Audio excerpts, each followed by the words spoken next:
protest in Kenya's capital, Nairobi. Protesters accuse the Kenyan government of corruption and mismanagement. Parliament and the President's office have been barricaded. The demonstrators are marking a year since at least 60 people were killed in street rallies against government tax reforms. Malcolm Webb's in the capital of Nairobi with more on those protests. Barricaded. The demonstrators are marking a year since at least 60 people were killed in street rallies against government tax reforms. Malcolm Webb's in the capital of Nairobi with more on those protests.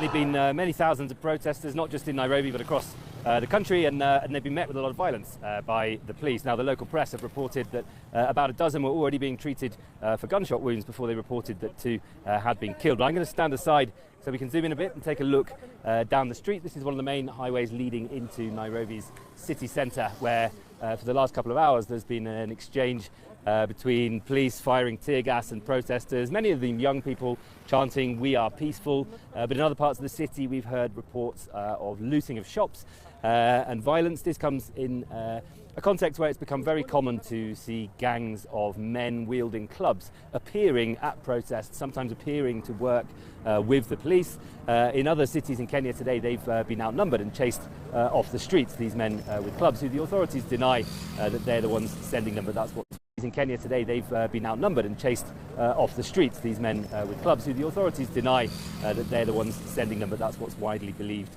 among protesters. And it was, of course, on these very same streets exactly 1 year ago today, on the 25th of June, that many thousands, tens of thousands of protesters gathered in what was part of a series of protests triggered by a government proposal to increase taxes, but that led to widespread calls for President William Ruto to step down. And it was on this day a year ago the protesters broke into Parliament just down there, and dozens of them were killed in the police crackdown. The US, Zoran Mamdani, a 33-year-old, stayed